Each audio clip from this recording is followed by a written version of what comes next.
Bharti news, सीधा, सटीक और निष्पक्ष। नमस्कार, मैं हूं पुष्पेंद्र और आप देख रहे हैं भारती न्यूज। नजर डालते हैं आज की ताजा तरीन खबरों की ओर और शुरुआत करते हैं राष्ट्रीय खबरों से।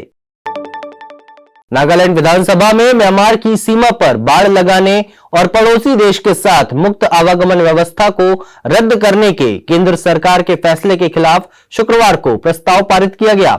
यह जानकारी मुख्यमंत्री नीफियो रियो ने दी है। उन्होंने बताया कि इस मुद्दे पर गुरुवार को चर्चा की गई। सदन के सभी 60 सदस्यों ने सर्वसम्मति से प्रस्ताव को पारित करने में सहमति जताई थी। एफएमआर पर चर्चा की शुरुआत नागा पीपल्स फ्रंट के विधायक कुझोलुजो नीनू ने की और अन्य सदस्यों ने इसमें हिस्सा लिया। विधायकों ने चिंता व्यक्त की कि सीमा पर बाड़ लगाने और एफएमआर को निलंबित करने से नागाओं को समस्या हो सकती है। यहां तक कि कानून व्यवस्था की समस्या भी पैदा हो सकती है। बिल गेट्स ने प्रधानमंत्री नरेंद्र मोदी से मुलाकात की है। इसकी जानकारी पीएम मोदी ने एक्स पर दी। प्रधानमंत्री मोदी ने लिखा, यह वास्तव में एक अद्भुत बैठक थी। उन क्षेत्रों पर चर्चा करना हमेशा सुखद होता है जो हमारे धरती को बेहतर बनाएंगे और दुनिया भर के लाखों लोगों को सशक्त बनाएंगे। बिल गेट्स ने कहा, डायग्नोस्टिक उद्योग ने कोरोना महामारी में काम किया, इसलिए हम इस क्षेत्र में भी साझेदारी कर रहे हैं। डिजिटल कनेक्शन की दुनिया आधार और बैंक खातों से शुरू होते हुए फल फूल रही है। इसलिए अब कृषि क्षेत्र में देखते हैं कि किसानों का पंजीकरण किया जा रहा है और उन्हें पहले से सूचना दी जा रही है। इसके साथ ही बिल गेट्स ने भारत की टीकाकरण पहल की सराहना की है।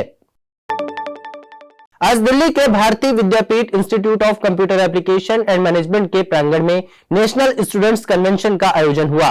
2 दिन के इस कन्वेंशन का आज शुभारंभ हुआ और इस दौरान हजारों की संख्या में छात्रों ने कई प्रतिस्पर्धाओं में हिस्सा लिया, जिनमें से group dance, reel making, solo dance, flame race cooking, volleyball आदि मुख्य आकर्षण का केंद्र रहे। अब आपको ले चलते हैं अंतर्राष्ट्रीय खबरों की ओर।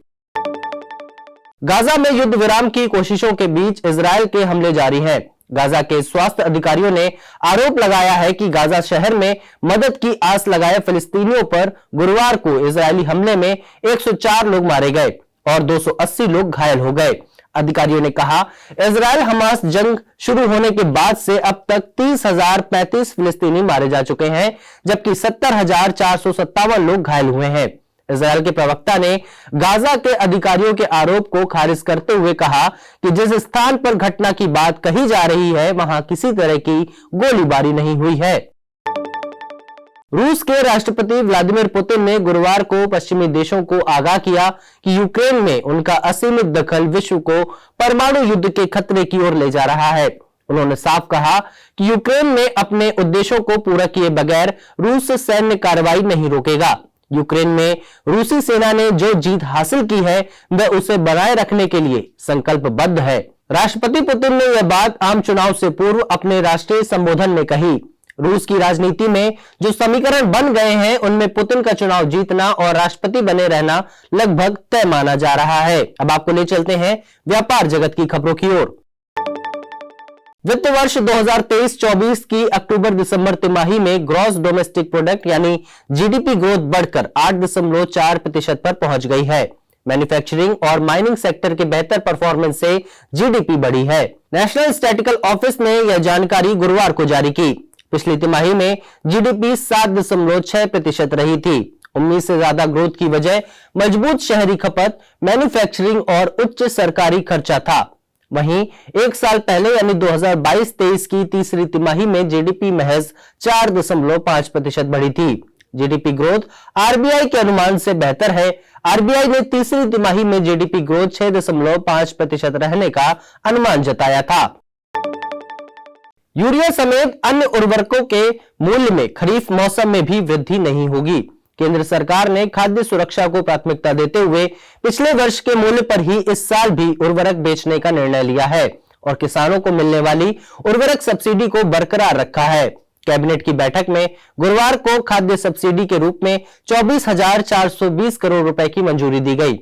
सरकार के इस फैसले से किसानों को रियायती एवं किफायती मूल्य पर उर्वरक 1 अप्रैल से 30 सितंबर तक मिलते रहेंगे। अब खबरें खेल जगत से। WPL 2 में गुरुवार को दिल्ली कैपिटल्स ने रॉयल चैलेंजर्स बेंगलुरु को 25 रन से हराया। बेंगलुरु के एम चिन्नास्वामी स्टेडियम में आरसीबी ने टॉस जीतकर गेंदबाजी चुनी। दिल्ली ने बल्लेबाजी करते हुए 20 ओवर में 5 विकेट पर 194 रन बनाए। जवाब में आरसीबी 20 ओवर में 9 विकेट पर 169 रन ही बना सकी। दिल्ली की ओर से शेफाली वर्मा ने 50 रन की अर्धशतकीय पारी खेली, वहीं मैरीजन कैप ने दोहरा प्रदर्शन किया। उन्होंने बल्ले से 16 बॉल में 32 रन बनाए और गेंद से 2 विकेट लिए। भारतीय टीम के स्टार बल्लेबाज ऋषभ पंत की वापसी की हर कोई उम्मीद कर रहा है। कार दुर्घटना के बाद से वह भी वापसी के लिए बेताब है। अब दिल्ली कैपिटल्स के क्रिकेट निदेशक सौरव गांगुली के बयान ने फैंस के बीच खलबली मचा दी है। दिल्ली कैपिटल्स के क्रिकेट निदेशक सौरव गांगुली ने कहा है कि वे पंत की टीम में वापसी से काफी उत्साहित हैं। रेव स्पोर्ट्स से बात करते हुए गांगुली ने कहा कि पंत खुद आईपीएल 2024 एक्शन में वापसी करना चाहते हैं और अपनी फिटनेस हासिल करने के लिए कड़ी ट्रेनिंग कर रहे हैं। अब तक की खबरों के लिए इतना ही। बाकी की खबरों के लिए देखते रहिए भारती न्यूज और भारती न्यूज को शेयर, लाइक और सब्सक्राइब करना ना भूलें। धन्यवाद।